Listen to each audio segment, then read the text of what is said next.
That's kind of a surprise because the powerful London financial sector is losing its fear of the Social Democrats. Because the city needs fiscal stability and Labour needs the city. In Great Britain, financial policy has become a central election issue, and while the Conservative government of Prime Minister Rishi Sunak is celebrating the recent drop in the inflation rate as proof of success, Rachel Reeves of the Labour Party warns the cost of living crisis is not over yet. And Reeves is not alone in her caution. Consumer prices fell from 2.3 to 2% in May, reaching the Bank of England's inflation target for the first time in almost 3 years. But according to the National Statistics Office (ONS), prices in the important services sector are still rising at an annual rate of 5.7%. Analysts therefore do not expect the British central bankers to cut interest rates. In the City of London, one of the world's largest financial centres, people have long been prepared for a change of government to the Social Democrats. And not just because Labour is 20 percentage points ahead of the governing Tories in the polls for the July 4th election.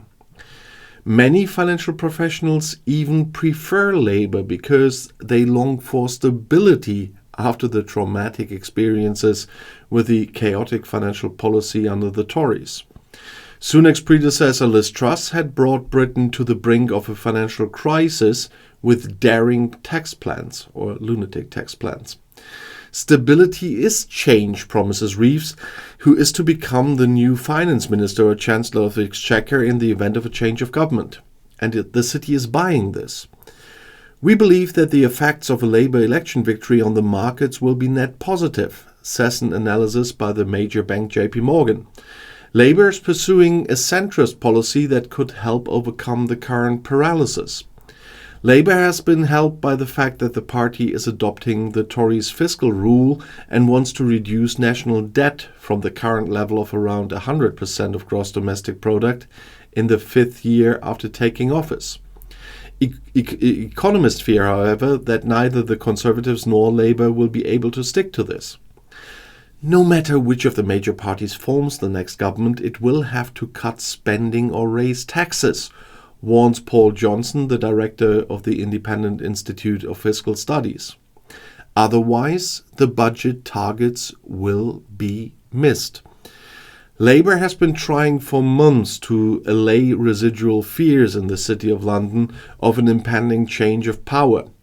And Reeves announced last week that she would exempt the profits, so the so-called carried interest of private equity managers, from a planned tax increase if they invest in their own capital. And according to this, financial investors will continue to pay a capital gains tax of 28% on this part of their income. Labour, on the other hand, wants to tax profits from the management of third-party capital at the income tax rate of 45%. The estimated additional tax revenue of £565 million is to benefit state health and care systems. Private equity managers usually keep 20% of the profits for themselves. Labour's plans had sparked fears of capital flight in the city. The designated finance minister has now countered this. Anyone who risks their own capital should pay the usual capital gains tax, said the Labour politician. And Michael Moore, head of the British Private Equity and Venture Capital Association, welcomed the clarification as a sign that Labour is willing to pursue a business-friendly policy. Reeves had originally branded the tax loophole for private equity managers as absurd and promised to correct the unfair tax system. The change of heart and the courting of the city have indeed a solid reason. Labour needs the support of the financial and capital markets to overcome the chronic weak growth in the UK. Financial services contribute around 13% to the British economy. Labour, however, does not want to change the plan to abolish tax advantages for rich foreigners who live in the UK but continue to have their permanent residence abroad. This group of 68,500 people has so far paid a low flat rate tax on their foreign income for up to 15 years. The Conservative Chancellor Jeremy Hunt had already adopted Labour's plans and announced that he would significantly reduce the tax advantages dating back to the 18th century. Until recently, Akshata Murthy, the wife of Prime Minister Rishi Sunak and daughter of one of the founders of the Indian IT group Infosys, was one of the beneficiaries of the regulation. According to research by the financial information service Bloomberg, some super-rich people are considering moving to other tax havens such as Switzerland or Dubai. However, a study by the London School of Economics estimates that fewer than 100 people would leave the UK for tax reasons. The expected additional tax revenue is therefore expected to amount to around £3 billion.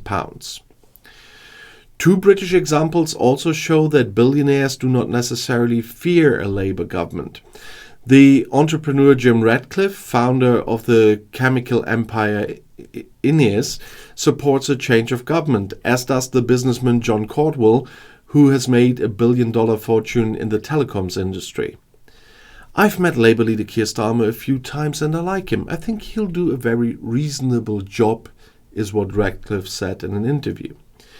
The abolition of the so-called non-dom tax loophole is not the only area in which Labour and the ruling Conservatives have come closer together in recent years.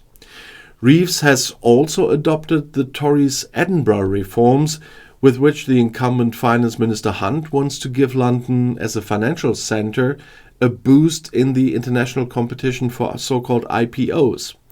In December 22, Hunt announced a 30-point plan with which he wants to relax numerous regulations for banks and insurance companies from the time of Britain's EU membership. Among other things, the capital requirements for insurance companies are to be relaxed, and the strict separation of investment and retail banking, that's the private customer business, is to be softened. But those are both dangerous moves. Labour wants to adopt all of this, as well as the abolition of the bonus cap for city bankers decided by the Tories. Polls consistently show the opposition Labour Party of party leader Keir Starmer with a large lead over the party of Prime Minister Rishi Sunak. The Tories are expected to lose power after 14 years now. Great Britain will elect a new parliament on July 4th. But how does this work? That's something I regularly want to talk about it, so people get a glimpse of it. The London House of Commons has 650 seats, and these are distributed among the MPs from the 4 regions of the United Kingdom, and each MP represents one constituency. There are 543 constituencies in England, 57 in Scotland, 32 in Wales, and 18 in Northern Ireland. A total of 4,015 candidates are running in the July election. That's more than ever before. And the number of candidates is so high because the right-wing populist party Reform UK is also putting up candidates in constituencies in which the Conservatives are also running for the first time. No, they Reform for the first time.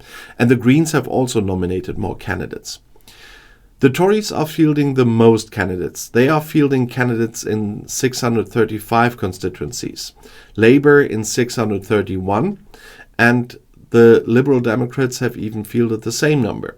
And the Greens are fielding 629 candidates. Reform UK, the new party of the former head of the UKIP party Nigel Farage, has fielded 609 candidates. And there are also candidates running for smaller parties or as independents. The polling stations on July 4th open at 7 a.m. and close at 10 p.m. And voters have one vote. On the ballot paper, they mark the name of a candidate in their constituency. The ballot papers are counted immediately after the end of the election. And the election results will be announced by July 5th at the latest. And then we will know who and with what majority will rule the country. And if you want to know more, the next video is right here in the end screen. I'll see you there. I'll be back.